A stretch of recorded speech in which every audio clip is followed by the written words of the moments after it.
যুদ্ধের মাঝে ঘোষণা আসে সমুদ্রগামী জাহাজের ঝুঁকি বীমা দিবে না আন্তর্জাতিক প্রতিষ্ঠান লয়েডস। এর পরপরই সব ধরনের জাহাজ চলাচল বন্ধ হয়ে যায়, বিপাকে পড়ে পুরো বিশ্ব।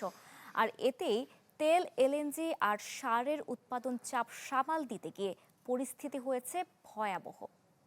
চায়ের কাপে সমাজ বদলের ঝর্ণা তুলে আগে গোছান নিজেকে।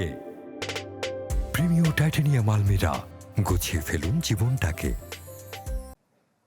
বিশ্বের জ্বালানি সরবরাহের একটি বড় অংশ পরিবহন হয় হরমুজ প্রণালী দিয়ে, কিন্তু যুদ্ধের ঝুঁকি বেড়ে যাওয়ায় স্থগিত হয়েছে জাহাজ চলাচলের বীমা সুবিধা।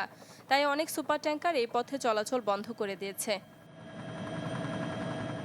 যুদ্ধের ঝুঁকির কারণে বিমার প্রিমিয়াম 1% বেড়েছে। ফলে $100 মিলিয়ন ট্যাঙ্কারের বিমা খরচ এখন $10 লাখ।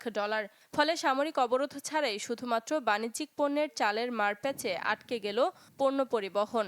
ফলে বিশ্বজুড়ে যতটা না যুদ্ধের প্রভাব পড়েছে, তার থেকে বেশি প্রভাব পড়তে শুরু করেছে শুধুমাত্র বিমার কারণে। এ পথ দিয়ে পৃথিবীর 1/3 ইউরিয়া সার পরিবহন হয়। পথ বন্ধ হয়ে যাওয়ায় বৈশ্বিক সারের সরবরাহ ব্যবস্থায় বড় ধাক্কা লেগেছে। টন প্রতি ইউরিয়ার দাম ছাড়িয়েছে $100 ঘর। যুক্তরাষ্ট্রের মাঝারি মানের একটি খামারে সারের খরচ বেড়েছে $50,000। ফলে এপ্রিল মাসের যে ফসল বোনা হবে, তার খরচ সেপ্টেম্বরে এসে অন্তত 30% বৃদ্ধি পাবে ভোক্তা পর্যায়ে। বিশেষজ্ঞদের মতে তেলের দাম বাড়ার প্রভাব দ্রুত বোঝা গেলেও সারের সংকটের প্রভাব সামনে আসে কিছুটা দেরিতে। তাই এই সংকটের বড় ধাক্কা বিশ্ব খাদ্য বাজারে পুরোপুরি দেখা যেতে পারে আগামী কয়েক মাসের মধ্যেই। শারমিন মাহমুদ, চ্যানেল 24।